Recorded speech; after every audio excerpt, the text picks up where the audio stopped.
नमस्कार, स्वागत है आपका एनबी न्यूज में। मैं हूं आपके साथ सचिन चौहान। आज हम बात करेंगे पंजाब कोरोना का कहर। महाराष्ट्र के नांदेड़ से लौटे श्रद्धालु पंजाब में इस समय सबसे बड़ा खतरा बने हुए हैं। रिपोर्ट की माने तो नांदेड़ से लौटे कई श्रद्धालु कोरोना पॉजिटिव पाए गए। पंजाब के 10 जिलों में इस वक्त सबसे बड़ा खतरा बने हुए हैं। कई श्रद्धालुओं की जो रिपोर्ट है पॉजिटिव आने के बाद अब डर का माहौल बना हुआ है। कई श्रद्धालुओं को रास्ते में ही रोक दिया गया।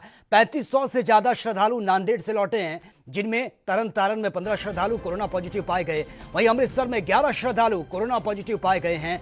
मुक्तसर साहिब की अगर बात करें तो 3 श्रद्धालु कोरोना पॉजिटिव मिले हैं। वहीं गुरदासपुर में 4 श्रद्धालु कोरोना पॉजिटिव पाए गए। हालांकि कई श्रद्धालुओं की रिपोर्ट आना अभी बाकी है। तो सबसे बड़ा खतरा इस वक्त लगातार पंजाब पर मंडरा रहा है।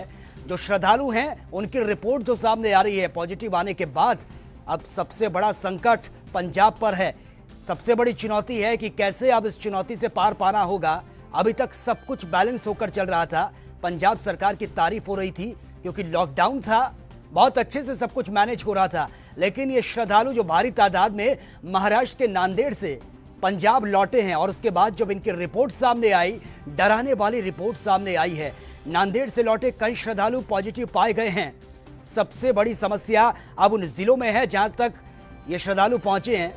कितने लोग इनके संपर्क में आए होंगे और कितने ज्यादा लोग इनसे इन्फेक्ट हुए होंगे, यह सबसे बड़ा चैलेंज है सरकार के सामने।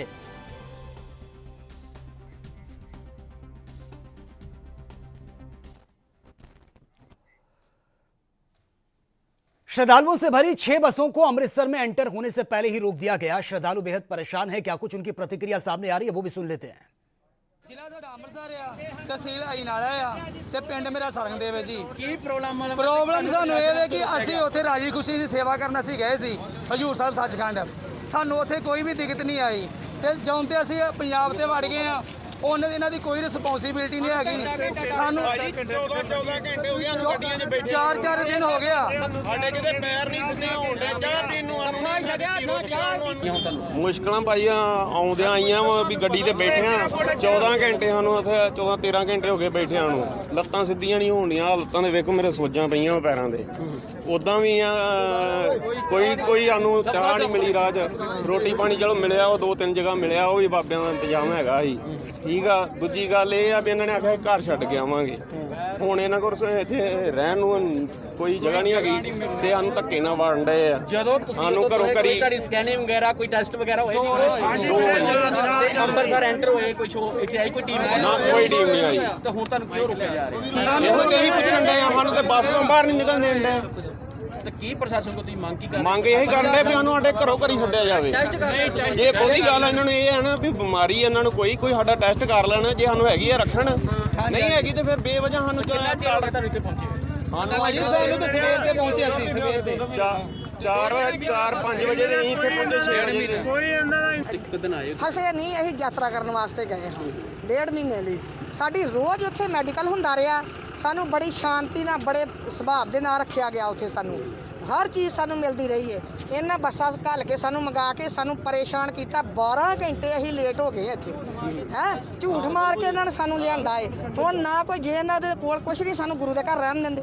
ਸਾਨੂੰ ਲੰਗਰ ਵੀ ਮਿਲਦਾ ਸੀ, ਸਾਨੂੰ ਡਾਕਟਰੀ ਵੀ ਸਾਡੀ ਹੁੰਦੀ ਸੀ, ਸਾਨੂੰ ਦਵਾਈਆਂ ਵੀ ਮਿਲਦੀਆਂ ਸੀ, ਸਾਨੂੰ ਨਹਾਉਣ ਧੋਣ ਨੂੰ ਵੀ, ਸਾਨੂੰ ਚਾਹ ਵੀ ਮਿਲਦੀ ਸੀ, ਸਾਨੂੰ ਦੁੱਧ ਵੀ ਮਿਲਦਾ ਸੀ, ਸਾਨੂੰ ਹਰ ਇੱਕ ਚੀਜ਼ ਮਿਲਦੀ ਸੀ ਉੱਥੇ। ਸਾਨੂੰ ਇਹਨੇ ਤੰਗ ਪਰੇਸ਼ਾਨ ਕੀਤਾ। ਨਿੱਕੇ ਬੱਚੇ ਸਾਡੇ ਨਾਲ। ਜੇ ਇਹਨਾਂ ਕੋਲ ਕੁਛ ਨਹੀਂ ਸੀ ਸਾਨੂੰ ਸੱਦਿਆ ਕੀ ਕਰਨ ਨੂੰ ਇਹਨਾਂ ਨੇ। ਕਿੰਨਾ ਚਿਰ ਹੋ ਗਿਆ ਤੁਹਾਨੂੰ ਅੰਮ੍ਰਿਤਸਰ ਐਂਟਰ ਹੋਏ? ਸਾਨੂੰ 2-3 ਘੰਟਾ ਹੁਣ ਲੱਗ ਗਿਆ ਜੇ। 3 ਘੰਟੇ ਪਹੁੰਚੀ ਮੈਡੀਕਲ ਕਰਨ ਵਾਸਤੇ ਕੋਈ ਟੈਸਟ ਵਗੈਰਾ ਤੁਹਾਨੂੰ ਕੋਈ ਭਾਜੀ ਕੋਈ ਕੁਛ ਸਾਡੇ ਟੈਸਟ ਹੋ ਕੇ ਆਏ, ਸਾਨੂੰ ਘਰੋਂ ਘਰੀ ਜਾਂਦੇ। ਤੁਹਾਨੂੰ ਰੋਕਿਆ ਕਿਉਂ ਜਾ ਰਿਹਾ? ਕਿਉਂਕਿ ਅੰਮ੍ਰਿਤਸਰ ਦੇ ਤੁਸੀਂ ਵਾਸੀ ਹੋ, ਤੁਹਾਨੂੰ ਐਂਟਰ ਕਰਨ ਤੋਂ ਪਹਿਲਾਂ ਰੋਕਿਆ ਜਾ ਰਿਹਾ। ਇਹਨਾਂ ਕੋਲ ਸਿਸਟਮ, ਇਹਨਾਂ ਦੇ ਕੋਲ ਕੁਛ ਨਹੀਂ, ਇਹਨਾਂ ਕੋਲ ਇੰਤਜ਼ਾਮ ਕੋਈ ਨਹੀਂ। ਸਾਨੂੰ ਘਰੋਂ ਘਰੀ ਘੱਲ ਦੇਣਾ, ਜਦੋਂ ਇਹਨਾਂ ਲੋੜ ਪਏ ਸਾਨੂੰ ਚੈੱਕ। तो श्रद्धालुओं की प्रतिक्रिया भी आपने सुनी है। वो भी बेहद परेशान हैं क्योंकि कई घंटे हो चुके हैं। अमृतसर में उनको रोका गया। इन्हीं बसों से नांदेड़ से वो यहां पर आए थे, लेकिन उनको रास्ते में ही रोक दिया गया है। जिन लोगों की अब तक जांच हुई है, रिपोर्ट सामने आई, डराने वाली रिपोर्ट है क्योंकि कई ऐसे श्रद्धालु हैं जिनकी रिपोर्ट पॉजिटिव पाई गई है। उसके बाद से लगातार ये खतरा बढ़ता हुआ नजर आ रहा है।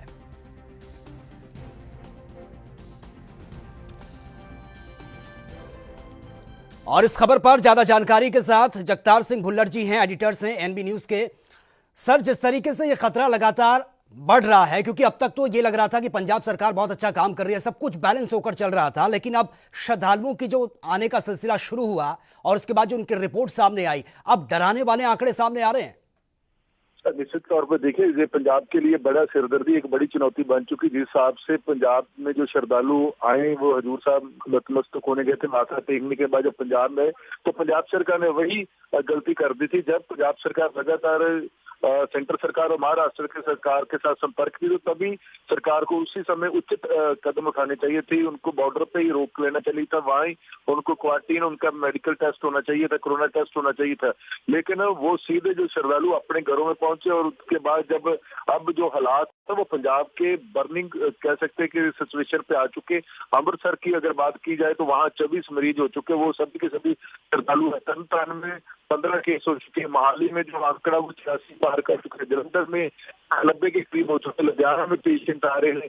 पंजाब का कोई एक आधा जिला यहाँ बचा जो ग्रीन जोन में, बठिंडा ग्रीन जोन में था, वो भी अब वहाँ कह सकते कि दहशत का माहौल है। तो कह सकते कि सरकार ने जो समय पर उचित कदम नहीं उठाए, उसकी वजह कह सकते कि पंजाब को आने वाले समय में और मुश्किल का सामना करना पड़ेगा। और जिस हिसाब से वहाँ 3000 से ज्यादा जो श्रद्धालु थे वो हजूर साहब में रुके हुए थे, और अब वो धीरे धीरे जब पंजाब में आ रहे हो, तो वो कह सकते एक पंजाब के लिए एक बम है। और उस बम को बचने के लिए अब जैसे सरकार ने बॉर्डर पे उनको रोक लिया, जो भी आएगा वो बॉर्डर पे रुकेगा, वहाँ उनको उनका कोरोना टेस्ट होगा, उनको वहीं 14 दिन के लिए क्वारंटीन में रखा जाएगा। लेकिन जो पंजाब में आ चुके, उससे पंजाब का जो आंकड़े वाला ग्राफ है वो काफी बढ़ चुका है। और पंजाब में एक अलग बात है कि जो पंजाब में मौत दर है कोरोना वो सबसे ज्यादा। तो ऐसे में आज पंजाब सरकार ने फैसला भी लिया था कि सुबह 7 बजे से लेकर 11 बजे तक कई मार्केट खुले रहेगी। लेकिन पंजाब में 5-6 जिले ऐसे हैं जहां डिप्टी कमिश्नर ने कहा कि वो ऐसी सिचुएशन में लोगों को डील नहीं दे सकते। लेकिन ये पंजाब के लिए बड़ा लेसन था, लेकिन वो लेसन के चलते पंजाब ने वो सबक नहीं लिया, और शायद अब पंजाब सरकार को उसका खमियाजा भी भुगतना पड़ेगा। जी बिल्कुल जगतार सिंह जी, लेकिन अब तक तो उम्मीद थी कि लॉकडाउन भी खुल जाएगा, लोगों को राहत भी मिलेगी, लेकिन इस वक्त जो तस्वीरें सामने आ रही हैं और जो रिपोर्ट सामने आ रही है, डराने वाली रिपोर्ट है। हालांकि जिन लोगों को रोका गया उन पर तो यह विश्वास है कि उनका टेस्ट होगा, उसके बाद ही आगे जाने की परमिशन उनको दी जाएगी, लेकिन जो लोग वहां से निकल चुके हैं, अपने घरों तक पहुंच चुके हैं, जिन्होंने एंटर कर दिया, वो सबसे बड़ा चैलेंज है। कैसे पता चलेगा कि कितने लोगों के संपर्क में ये आए हैं और कितने लोगों का टेस्ट सरकार कर पाएगी?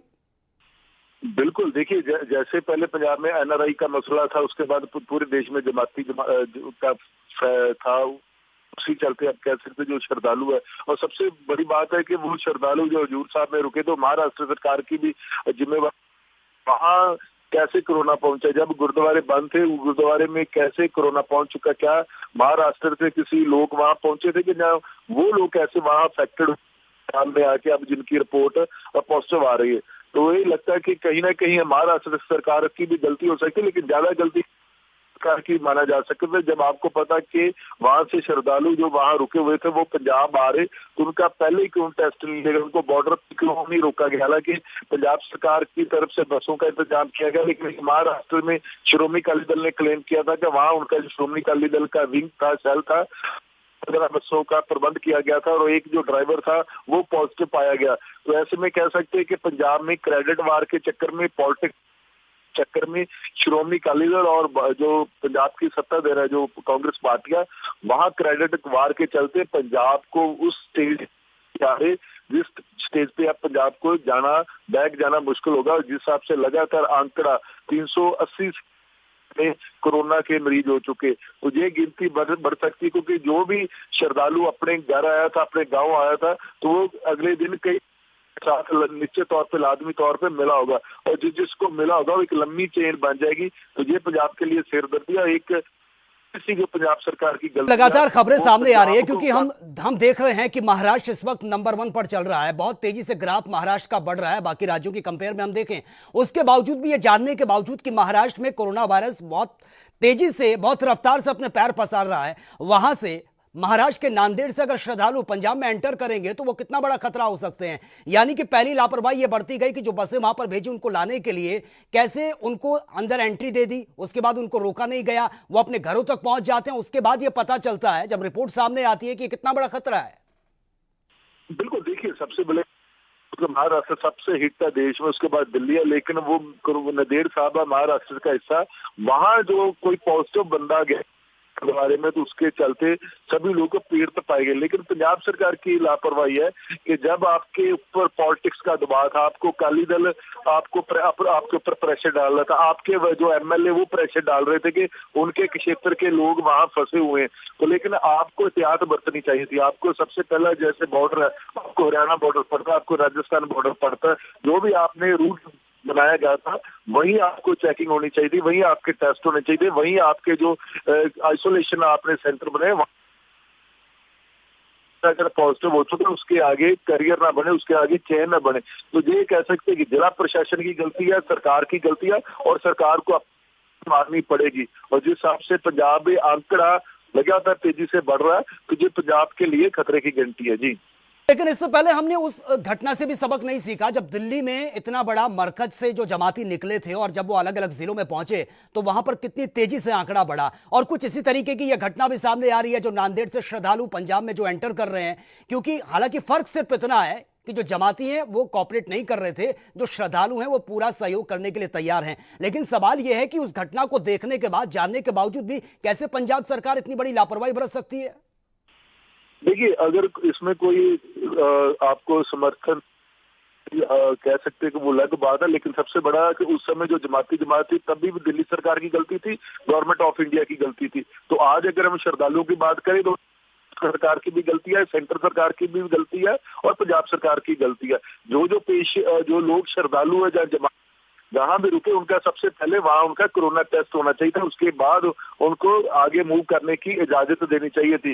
लेकिन वो पहले जमाती जब मसला उठा था तो ना तब दिल्ली सरकार ने ना भारत सरकार ने सबक लिया, और अब जो श्रद्धालु पंजाब में आ रहे तो महाराष्ट्र सरकार की भी गलती है, गवर्नमेंट ऑफ इंडिया की भी गलती है, लेकिन सबसे ज्यादा क्योंकि पंजाब सरकार की गलती है क्योंकि वो लोग पंजाब से थे। तो पंजाब आने से पहले, पंजाब में एंटर होने से पहले उनका टेस्ट होना चाहिए था, चाहे वो महाराष्ट्र सरकार के साथ संपर्क करते या भारत सरकार के साथ संपर्क करते कि अगर वहाँ लोग रुके हुए तो सबसे पहले जिस स्टेज में लोग रुके हैं, जिस राज्य में लोग रुके हैं वहाँ उनका पहले कोरोना टेस्ट हो, उसको दूसरे सूबे में या अपने जो होम स्टेट है वहाँ आने की मंजूरी मिलनी चाहिए। तो कह सकते हैं कि इस जो कोरोना महामारी फैली हुआ है इससे ये पता लगता है कि सेंटर सरकार और जो स्टेट सरकार उनका आपसे कोई संपर्क नहीं है।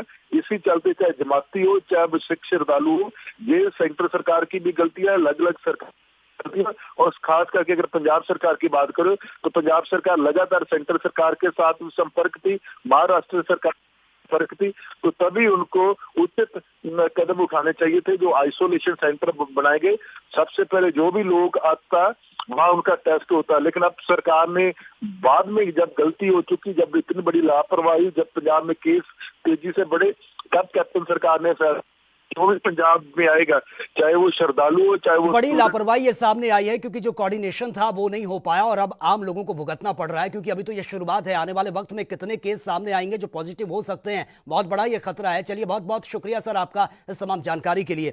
गुरदासपुर से संवाददाता है अवतार सिंह है इस वक्त फोन लाइन पर। अवतार सिंह जी, जिस तरीके से मामला लगातार ये बढ़ता जा रहा है, अब तक तो ये लग रहा था कि सरकार बहुत अच्छा काम कर रही है, तारीफ हो रही थी पंजाब सरकार की, सब कुछ बैलेंस होकर चल रहा है, लेकिन इतनी बड़ी चूक कैसे हो सकती है जब हम दिल्ली के मरकज की तस्वीरें देख सकते हैं?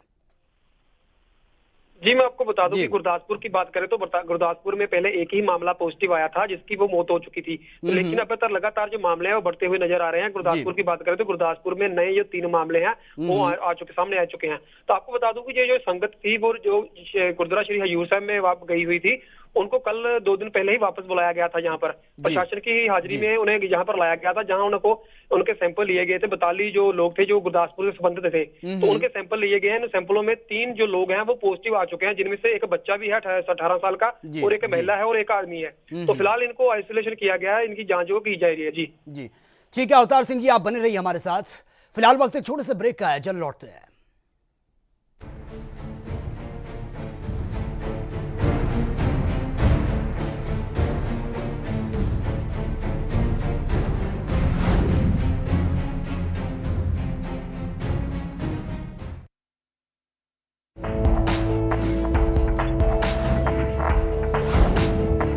कम ब्रेक। और ज्यादा खबरों के साथ देखिए ANP news in channel number पर।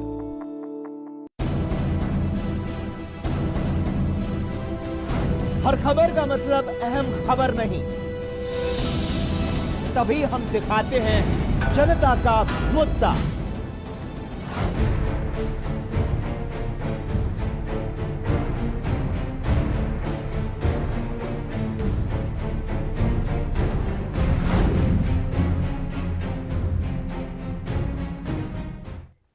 ब्रेक के बाद आपका एक बार फिर से स्वागत है। पंजाब के तरन तारण में कोरोना वायरस का प्रकोप लगातार देखने को मिल रहा है। अब तक कोरोना पॉजिटिव के 15 मामले सामने आ चुके हैं।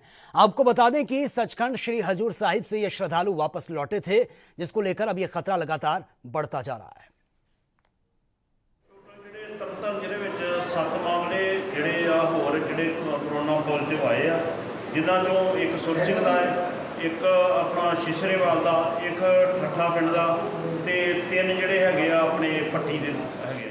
ਹਾਂਜੀ, ਸੁਰ ਸਿੰਘ ਨੂੰ ਪੂਰਾ ਜਿਹੜਾ ਲਾਕਡਾਊਨ ਕੀਤਾ ਪਹਿਲਾਂ ਹੀ, ਜੋ ਕਿ 5 ਕੇ ਜਿੱਦਣ ਦੇ ਆਏ ਉਦੋਂ ਦਾ ਹੀ ਕੀਤਾ ਹੋਇਆ ਵਾ ਤੇ ਪੂਰੀ ਸਖਤੀ ਨਾਲ ਜਿਹੜਾ 100% ਇੱਥੇ ਲਾਕਡਾਊਨ ਕੀਤਾ ਜਾ ਰਿਹਾ। ਕੋਈ ਵੀ ਜਿਹੜਾ ਸੁਰ ਸਿੰਘ ਦਾ ਜਿਹੜਾ ਵਿਅਕਤੀ ਆ ਉਹਨੂੰ ਪਿੰਡ ਚੋਂ ਬਾਹਰ ਨਹੀਂ ਜਾਣ ਦਿੱਤਾ ਜਾਂਦਾ ਤੇ ਨਾ ਹੀ ਕੋਈ ਅੰਦਰ ਆਉਣ ਦਿੱਤਾ ਜਾਂਦਾ। ਸਰ ਮੈਨੂੰ ਸਿਰਫ 3 ਪੇਸ਼ੈਂਟ ਜਿਹੜੇ ਪੋਜ਼ਿਟਿਵ ਹੈ ਨਾ, ਉਹਨਾਂ ਦੀ ਰਿਪੋਰਟ ਆਈ ਹੈ, ਜਿਹੜੇ ਸੁਰ ਸਿੰਘ ਤੋਂ ਸੈਂਪਲ ਅਸੀਂ ਭੇਜੇ ਸੀ। ਉਹਨਾਂ ਵਿੱਚੋਂ ਇੱਕ ਸੁਰ ਸਿੰਘ ਦਾ ਤੇ ਇੱਕ ਠੱਠੇ ਦਾ ਤੇ ਇੱਕ ਛਿਛਰੇਵਾਲ ਦਾ। ਠੱਠਾ ਦੇ ਛਿਛਰੇਵਾਲ ਕਿਸੇ ਬਲਾਕ 'ਚ ਪੈਂਦੇ ਆ, ਪਰ ਸੈਂਪਲਿੰਗ ਉਹਨੇ ਦਿੱਤੀ ਹੋਈ ਸੀ, ਇਸ ਕਰਕੇ ਉਹ ਰਿਪੋਰਟ ਮੈਨੂੰ ਸਵੇਰੇ ਉਹਨੇ CS ਆਫਿਸ ਤੋਂ ਆਈ। ਟੋਟਲ ਕਿੰਨੇ ਮਾਮਲੇ ਨੇ ਜਿਹੜੇ ਹੁਣ ਤੱਕ ਸਾਹਮਣੇ ਆ ਚੁੱਕੇ ਨੇ? ਸਰ ਸੁਰ ਸਿੰਘ ਦੇ 6 ਤੇ 7 ਹੋ ਗਏ। ਸੁਰ ਸਿੰਘ ਦੇ ਜਿਹੜੇ ਸੈਂਪਲਿੰਗ ਹੋਈ ਉਹ 9 ਹੋ ਗਏ। ਸੁਰ ਸਿੰਘ ਪਿੰਡ ਦੇ 7 ਹੋ ਗਏ। ਟੋਟਲ 15 ਮਾਮਲੇ ਆ ਗਏ, ਜਿਨ੍ਹਾਂ ਵਿੱਚ ਪੱਟੀ ਦੇ, ਖੇਮਕਰਨ ਦੇ, ਸਰਾਲੀ ਦੇ, ਕਸੇਲ ਦੇ ਤੇ ਸੁਰ ਸਿੰਘ ਦੇ ਸਾਰੇ शामिल। गुरदासपुर के ब्लॉक काहनुवान के गांव भटिया में 3 संदिग्ध मरीज कोविड-19 पॉजिटिव पाए गए हैं और तीनों मरीज श्री हजूर साहिब से लौटे थे। जिला प्रशासन की तरफ से उक्त तीनों मरीजों को सिविल अस्पताल गुरदासपुर में आइसोलेट किया गया था, जिनमें से एक बच्चा, एक औरत और एक बुजुर्ग है। और इसकी पुष्टि गुरदासपुर के सिविल सर्जन किशन चंद की तरफ से की गई है। ਜ਼ਿਲ੍ਹਾ ਗੁਰਦਾਸਪੁਰ 108 ਮਰੀਜ਼ ਆਏ ਸੀ ਪਰਸੋਂ, ਜਿਹੜੇ ਕਿ ਹਜ਼ੂਰ ਸਾਹਿਬ ਤੋਂ ਆਏ ਸੀ। ਉਹਨਾਂ ਵਿੱਚ ਟੈਸਟ ਕੀਤਾ ਗਿਆ। ਟੈਸਟ ਕੁਝ ਦੀ ਰਿਪੋਰਟ ਆ ਗਈ ਹੈ, ਜਿਨ੍ਹਾਂ ਵਿੱਚੋਂ 3 ਪੋਜ਼ਿਟਿਵ ਪਾਏ ਗਏ ਹਨ, ਜਿਨ੍ਹਾਂ ਦਾ ਇਲਾਜ ਚੱਲ ਰਿਹਾ ਹੈ। ਬਿਲਕੁਲ ਵੈਸੇ ਉਹ ਬਿਲਕੁਲ ਠੀਕ ਠਾਕ ਨਹੀਂ, ਸਿੰਪਟੋਮੈਟਿਕ, ਉਹਨਾਂ ਨੂੰ ਕੋਈ ਤਕਲੀਫ ਨਹੀਂ, ਲੇਕਿਨ ਫਿਰ ਵੀ ਅਸੀਂ ਇਹਨਾਂ ਨੂੰ ਆਪਣੇ ਕੋਲ ਰੱਖਿਆ ਤਾਂ ਕਿ ਉਹ ਬਿਮਾਰੀ ਅੱਗੇ ਨਾ ਫੈਲਾ ਸਕਣ। ਮੇਰੀ ਉਹਨਾਂ ਦੇ ਪਰਿਵਾਰਾਂ ਅਤੇ ਉਹਨਾਂ ਦੇ ਰਿਸ਼ਤੇਦਾਰਾਂ ਨੂੰ ਬੇਨਤੀ ਹੈ ਕਿ ਘਬਰਾਓ ਨਾ, ਇਹਨਾਂ ਦੇ 14ਵੇਂ ਦਿਨ ਬਾਅਦ ਟੈਸਟ ਕੀਤਾ ਜਾਏਗਾ। ਇਹਨਾਂ ਨੂੰ ਅਸੀਂ ਆਪਣੇ ਹਸਪਤਾਲ ਰੱਖਿਆ ਤਾਂ ਕਿ ਇਹ ਬਿਮਾਰੀ ਅੱਗੇ ਨਾ ਫੈਲਾ ਸਕਣ। ਅਤੇ ਇਹ ਆਪ ਸਭ ਨੂੰ ਬੇਨਤੀ ਹੈ ਕਿ ਘਬਰਾਓ ਨਾ, ਬਾਹਰ ਨਾ ਨਿਕਲੋ। ਅਤੇ ਜੇ ਤੁਹਾਡੇ ਆਸ-ਪਾਸ ਕੋਈ ਵੀ ਮਰੀਜ਼ ਹੈ ਜਿਹੜਾ ਕਿ ਉੱਥੋਂ ਸੇਵਾ ਤੋਂ ਆਇਆ ਜਾਂ ਦੂਰੋਂ ਆਇਆ, ਉਹਨੂੰ ਸਾਨੂੰ ਜ਼ਰੂਰ ਦੱਸੋ ਤਾਂ ਕਿ ਉਹ ਛੁਪਾਓ ਨਾ, ਉਹਦਾ ਵੀ ਅਤੇ ਬਾਕੀ ਦਾ ਵੀ ਨੁਕਸਾਨ ਹੈ ਅਤੇ ਬਿਮਾਰੀ ਫੈਲੇਗੀ। ਇਸ ਕਰਕੇ ਉਹਨਾਂ ਨੂੰ ਲਿਆ ਕੇ ਸਾਡੇ ਕੋਲ ਲਿਆਓ, ਉਹੀ ਟੈਸਟ ਕਰਾਓ ਜਾਂ ਸਾਨੂੰ ਦੱਸਿਆ ਜਾਵੇ ਕਿ ਕਿੱਥੇ ਹੈ ਮਰੀਜ਼, ਉਹਦਾ ਇਲਾਜ ਕਰਵਾਓ। ਜਿਹੜੇ 3 ਮਰੀਜ਼ ਨੇ, ਇਹਨਾਂ 'ਚੋਂ ਇੱਕ ਬਜ਼ੁਰਗ ਹੈਗੇ ਨੇ, ਇੱਕ ਮੇਲ ਹੈ ਅਤੇ ਇੱਕ ਬੱਚਾ ਹੈਗਾ 12 ਸਾਲ ਦਾ। ਲੋਕਾਂ ਨੂੰ ਮੇਰੀ ਇਹੀ ਹਦਾਇਤ ਹੈ ਕਿ ਕੋਈ ਮਰੀਜ਼ ਦੇਖਦੇ ਹਨ, ਪਹਿਲੇ ਤਾਂ ਅੱਬਲ ਤੋਂ ਭੀੜ 'ਤੇ ਜਾਣ ਨਾ, ਕਿਤੇ ਵੀ ਭੀੜ ਵਾਲੀ ਥਾਵਾਂ ਤੋਂ ਬਚਣ ਅਤੇ ਘਰ 'ਚ ਰਹਿਣ। ਜਿਸ ਤਰ੍ਹਾਂ ਪਹਿਲੇ ਵੀ ਬਾਰ ਇਹ ਕਰਦੇ ਨੇ, ਸੋਸ਼ਲ ਡਿਸਟੈਂਸਿੰਗ ਮੇਨਟੇਨ ਕਰਨ, ਸਟੇ ਐਟ ਹੋਮ। ਦੂਸਰੀ ਗੱਲ, ਜੇ ਕੋਈ ਆਸ-ਪਾਸ ਤੁਹਾਨੂੰ ਮਰੀਜ਼ ਖੰਘ ਜ਼ੁਕਾਮ ਦਾ ਮਰੀਜ਼ ਦਿਖਦਾ, ਜਿਹਦੀ ਟਰੈਵਲ ਹਿਸਟਰੀ ਜਿਹੜਾ ਕਿ ਬਾਹਰਲੀ ਸਟੇਟ ਤੋਂ ਆਇਆ ਹੈ, ਉਹਨੂੰ ਬਾਰੇ ਜ਼ਰੂਰ ਇਤਲਾਹ ਦਿੱਤੀ ਜਾਵੇ। ਮਰੀਜ਼ ਨੂੰ ਆਪ ਹੀ ਬੇਨਤੀ ਕੀਤੀ ਜਾਂਦੀ ਹੈ ਕਿ ਉਹ ਆਪ ਹੀ ਆ ਕੇ ਸਾਡੇ ਕੋਲ ਆਉਣ, ਅਸੀਂ ਟੈਸਟ ਉਹਦਾ ਕਰਵਾਵਾਂਗੇ ਅਤੇ ਜੇ ਲੋੜ ਪਈ ਉਹਨਾਂ ਦਾ ਇਲਾਜ ਪੂਰਾ ਕਰਾਂਗੇ। ਕੱਲ੍ਹ ਸ਼ਾਮ ਤੱਕ 1014 ਸੈਂਪਲ ਜਾ ਚੁੱਕੇ ਹਨ, ਜਿਨ੍ਹਾਂ ਵਿੱਚ 729 ਦੀ ਨੈਗੇਟਿਵ ਸੀ ਰਿਪੋਰਟ ਅਤੇ 324 ਜਿਹੜੇ ਸੀਗੇ ਉਹਨਾਂ ਦੀ ਰਿਪੋਰਟ ਪੈਂਡਿੰਗ ਸੀਗੀ। ਉਸ ਤੋਂ ਬਾਅਦ ਫਿਰ 3 ਦੀ ਰਿਪੋਰਟ ਸਾਨੂੰ ਰਾਤ ਤੋਂ ਬਾਅਦ ਲੇਟ ਬਾਅਦ ਮਿਲੀ ਹੈ, ਜਿਹੜੇ ਪॉजिटिव है। और वहीं इस पूरे मामले पर फतेहगढ़ साहिब के सिविल सर्जन NK अग्रवाल का स्टेटमेंट भी सामने आया है, वो भी सुन लेते हैं। ਉਹਦੇ ਵਿੱਚ ਤਕਰੀਬਨ ਟੋਟਲ 13 ਯਾਤਰੀ ਆਏ ਹੈ। 13 ਯਾਤਰੀ ਰਾਤੀ ਇੱਕ ਸਪੈਸ਼ਲ ਬੱਸ ਦੇ ਰਾਹੀਂ 11:30 ਵਜੇ ਇੱਥੇ ਹਸਪਤਾਲ ਲਿਆਂਦੇ ਗਏ ਸੀਗੇ। ਉਹਨਾਂ ਨੂੰ ਉਸੇ ਵੇਲੇ ਸਾਰੀ ਡਾਕਟਰਸ ਦੀ ਟੀਮ ਨੇ ਚੈੱਕ ਕੀਤਾ। ਉਸ ਤੋਂ ਬਾਅਦ ਉਹਨਾਂ ਦੇ ਸੈਂਪਲਸ ਲਿੱਤੇ ਗਏ ਤੇ ਉਹਨਾਂ ਨੂੰ ਸੈਂਪਲਸ ਨੂੰ ਕੰਪਲੀਟ ਕਰਕੇ ਅਸੀਂ ਅੱਜ ਸਵੇਰੇ ਚੰਡੀਗੜ੍ਹ ਲੈਬ ਦੇ ਵਿੱਚ MTech ਲੈਬ ਸਾਨੂੰ ਅਲਾਟਡ ਹੈਗੀ ਹੈ, ਉਸ ਲੈਬ ਦੇ ਵਿੱਚ ਉਹ ਸੈਂਪਲਸ ਅੱਜ ਅਸੀਂ ਲਗਵਾ ਦਿੱਤੇ ਹੈ। ਅਤੇ ਜਿਹੜੇ ਇਹ ਹਜ਼ੂਰ ਸਾਹਿਬ ਤੋਂ ਲੋਕ ਆਏ ਹੋਏ ਆ, ਇਹਨਾਂ ਨੂੰ ਗੌਰਮੈਂਟ ਆਇਡੈਂਟੀਫਾਈਡ ਜਿਹੜੀ ਕੁਆਰੰਟਾਈਨ ਸਪੇਸ ਹੈਗੀ, ਉੱਥੇ ਉਹਨਾਂ ਨੂੰ ਰੱਖਿਆ ਗਿਆ। ਇਹਨੂੰ ਕਿੱਥੇ ਰੱਖਿਆ ਗਿਆ? ਇਹ ਜੀ ਗੁਰਦੁਆਰਾ ਫਤਿਹਗੜ੍ਹ ਸਾਹਿਬ ਹੈ, ਉਹਨਾਂ ਕੋਲ ਸਰਾਏ ਹੈਗੀ ਹੈ, ਉੱਥੇ 50 ਰੂਮਸ ਹੈਗੇ, ਅਟੈਚਡ ਬਾਥਰੂਮ ਐਂਡ ਬਿਲਕੁਲ ਅੱਛੇ ਆਈਸੋਲੇਸ਼ਨ 'ਚ ਹੈ। ਦੇ ਫੀਲ ਮੋਰ ਕੰਫਰਟੇਬਲ। तो आपने तमाम प्रतिक्रिया भी सुनी है, लेकिन इस वक्त पंजाब सरकार के लिए सबसे बड़ी चुनौती है। सवाल पंजाब सरकार पर भी खड़े हो रहे हैं कि तमाम तस्वीरें देखने के बावजूद जिस तरीके से आंकड़ा बहुत तेजी से बढ़ रहा है, ऐसे में इतनी बड़ी गलती जो की है कि श्रद्धालुओं को जो महाराष्ट्र के नांदेड़ से आ रहे थे, क्योंकि महाराष्ट्र एक वो राज्य है जो कोरोना वायरस के ग्राफ में सबसे आगे चल रहा है, यानी कि बाकी राज्यों के कंपेयर में महाराष्ट्र में सबसे ज्यादा ये मामले सामने आ रहे हैं। अगर ऐसी जगह से श्रद्धालु पंजाब में एंटर करते हैं तो बहुत सावधानी के साथ, बहुत सुरक्षा को ध्यान में रखना चाहिए था, सावधानी बरतनी चाहिए थी, लेकिन इतनी बड़ी लापरवाही ये बढ़ती गई है जिसका खामियाजा अब पूरे पंजाब को भुगतना पड़ेगा। क्योंकि बहुत से श्रद्धालु जो वहां से निकलकर तमाम जिलों में पहुंचे हैं, सबसे ज्यादा खतरा वहां पर बना हुआ है। कितने लोगों के संपर्क में आए होंगे, कितने लोग इनके कांटेक्ट में आए होंगे, फिलहाल अब तक ये क्लियर नहीं हो पाया है। इनको आइसोलेट करने की बात तो सामने आ रही है, लेकिन अब कैसे कंट्रोल होंगे हालात, ये सबसे बड़ी चुनौती है। अब तक जो आंकड़ा था, भले ही आंकड़ा तेजी से बढ़ रहा था, लेकिन अब ये ग्राफ और ज्यादा बढ़ने की उम्मीद भी है, क्योंकि जो श्रद्धालु हैं वो अपने अपने घर पहुंचे हैं, अपने अपने जिलों में पहुंचे, और लगभग 10 जिले ऐसे बताए जा रहे हैं जहां पर अब सबसे ज्यादा संकट है। और ये तस्वीरें आप देखिए, ये 6 बसें बताई जा रही हैं। अमृतसर में एंटर करने से पहले इनको रोक दिया गया था, लेकिन यहां पर भी कितनी बड़ी लापरवाही है। सोशल डिस्टेंसिंग का बिल्कुल भी ख्याल नहीं रखा जा रहा है। कई पुलिस वाले जो अपनी जान जोखिम में डालकर इनके साथ खड़े हैं, इनको भी खतरा है। और लगातार जो केस सामने आ रहे हैं, फिलहाल सैंपल भेजे गए हैं, रिपोर्ट अब तक जो सामने आई, कई श्रद्धालुओं की रिपोर्ट पॉजिटिव आई है, जो सबसे बड़ा संकट है। पंजाब सरकार के लिए सबसे बड़ा चैलेंज है, कैसे इस सिचुएशन को कंट्रोल किया जाएगा। अब तक स्थितियां सामान्य थी, उम्मीद थी कि जल्द से जल्द लॉकडाउन खुलेगा, लोगों को राहत मिलेगी, यह आंकड़ा कम होगा, लेकिन श्रद्धालुओं ने मुश्किलों को बढ़ा दिया है। संवाददाता अवतार सिंह इस वक्त फोन लाइन पर है गुरदासपुर से। अवतार सिंह, जिस तरीके से यह आंकड़ा बहुत तेजी से पहले से बढ़ रहा था, अब श्रद्धालुओं ने इसमें और ज्यादा इजाफा कर दिया है, लेकिन अब क्या आइडेंटिफाई किया जा रहा है? जो 3 लोग आप बता रहे थे जिनमें ये लक्षण पाए गए हैं, जिनकी रिपोर्ट पॉजिटिव आई है, किन लोगों से ये मिले हैं, किन लोगों के संपर्क में आए हैं, फिलहाल किस तरीके से प्रोसेस चल रही है? जी, मैं आपको बता दूं कि गुरदासपुर में नए 3 मामले जो हैं कोरोना पॉजिटिव के सामने आए हैं। पहले गुरदासपुर में एक ही मामला था जिसकी वो मौत हो चुकी थी अमृतसर में इलाज के दौरान। तो आपको बता दूं कि जो श्रद्धालु जो हैं वो गुरदासपुर से जो आए हैं, वो हजूर साहब में गए थे, जो संगत गई में लाया गया था। तो कुल जो है गुरदासपुर में 42 श्रद्धालु वहां पर पहुंचे थे, जिनके भी सैंपल लिए गए, तो सैंपलों में 3 जो पॉजिटिव आ चुके हैं।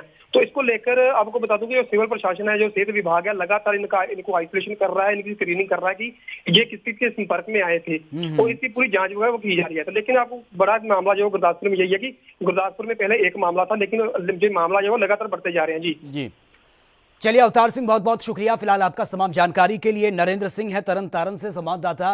नरेंद्र सिंह, तरन तारण की अगर बात करें, फिलहाल क्या कुछ लेटेस्ट जानकारी आपके पास, क्योंकि श्रद्धालुओं के आने के बाद से लगातार ये आंकड़े बढ़ते जा रहे हैं?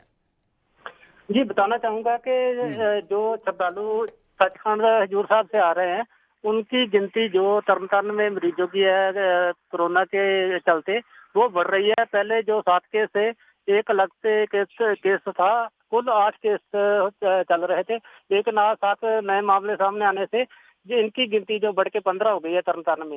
इसके साथ ही बताना चाहूंगा कि जो तरन में जो नए के मामले सामने आए, उनको लेकर जिला प्रशासन की ओर से उनके जो परिवार के मेंबर हैं, नए मामले सामने आने वालों के, उनको भी लेके आया जा रहा है। उनके साथ जो उनके रिश्तेदार जिनके संपर्क में आए थे, वो उनको भी आइसोलेशन किया जा रहा है। तो प्रशासन जो है सभी लोगों को जो है वो एकांतवास के लिए भी लेके आ रहा है और मेडिकल जांच के लिए भी लेकर आ रहा है।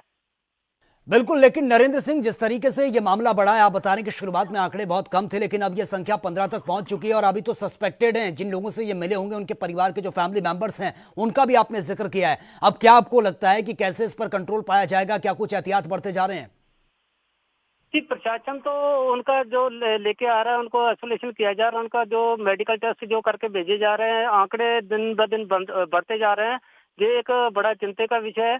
लेकिन जो प्रशासन है उसको अगर ये पहले ही ये चौकसी अगर बरती जाती कि जब मरीज आए थे उनका मेडिकल करके उनको घर भेजते, तो वो अच्छा था। लेकिन जो अनगहली हुई है प्रशासन की ओर से, उसका जो खामियाजा है वो तरन जिले को भुगतना पड़ रहा है। नरेंद्र सिर्फ तरन तारण नहीं है, लगभग 10 जिले ऐसे बताए जा रहे हैं जहां पर इस वक्त सबसे बड़ा खतरा ये श्रद्धालु बने हुए हैं, क्योंकि ये श्रद्धालु डायरेक्ट अपने घरों तक पहुंच चुके हैं और वहां पर सबसे ज्यादा खतरा है। फिलहाल किस तरीके से अब एहतियात आगे बढ़ते जाएंगे, जहां पे ये रहते थे उनको उस जगहों को सैनिटाइज किया जा रहा है, लोगों को अब किस तरीके के इंस्ट्रक्शन दिए जा रहे हैं? बिल्कुल, जहाँ जहाँ भी जैसे खेमकरण में मामले सामने आए थे वहाँ पे बीएसएफ और नगर पंचायत की ओर से सारे इलाके को जहाँ सील किया गया है वहाँ उसको सैनिटाइजर भी किया जा रहा है। इसी तरह जो सुरसिंग इलाका जहाँ से मामले सामने आए उसको सारे इलाके को सील किया गया है और जो भी लोग उनके मरीजों के संपर्क में आए थे उनकी पहचान करके उनको आइसोलेशन वार्ड में एकांतवास के लिए लाया जा रहा है। बिल्कुल नरेंद्र, इससे पहले हम देख रहे थे कि उम्मीद थी लॉकडाउन जल्द से जल्द खुलेगा, लोगों को राहत देने के लिए दुकानें जो हैं वो भी खुल रही थी, हल्की फुल्की हमने देखा है कि बाजारों में दुकानें खुल रही थी, लेकिन अब जो मामला धीरे धीरे ये बढ़ रहा है, अब क्या लगता है आपको, लॉकडाउन की उम्मीद तो हम भूल जाएंगे, आगे बढ़ सकती है डेट, लेकिन अब स्थिति पर कंट्रोल कैसे पाया जा सकता है? बिल्कुल, अभी तो जो जिला प्रशासन है वो उसकी इजाजत तो नहीं दे रहा। कल भी डिप्टी कमिश्नर जो तरनतारन है उन्होंने मना कर दिया था, जो भी पहले ऐलान किया गया था कि कल दुकानें खुल सकती हैं, लेकिन जिला प्रशासन की ओर से इसको मना कर दिया गया। अभी उन्होंने बोला है कि 3 मई तक जो है इंतजार करें, 3 मई के बाद ही जो जिला प्रशासन फैसला लेगा उसके बाद पता चलेगा कि प्रशासन कितनी ढील देता है इस मामले में। तो चलिए नरेंद्र सिंह, बहुत बहुत शुक्रिया फिलहाल आपका तमाम जानकारी के लिए। तो पंजाब में हालात आउट ऑफ कंट्रोल होते नजर आ रहे हैं, क्योंकि सवाल पंजाब सरकार पर खड़े हो रहे हैं कि कैसे इतनी बड़ी लापरवाही सामने आ सकती है, और कहीं ना कहीं ये कोऑर्डिनेट को लेकर जो सवाल खड़े हो रहे हैं कि केंद्र सरकार और राज्य सरकार के बीच एक अच्छी बातचीत नहीं हो पाई, एक कोऑर्डिनेट नहीं हो पाया, जिस वजह से इतनी बड़ी लापरवाही ये सामने आई है। तो फिलहाल मेरे साथ इतना ही। तमाम खबरों के लिए आप बने रहिए एएनबी न्यूज के साथ। नमस्कार।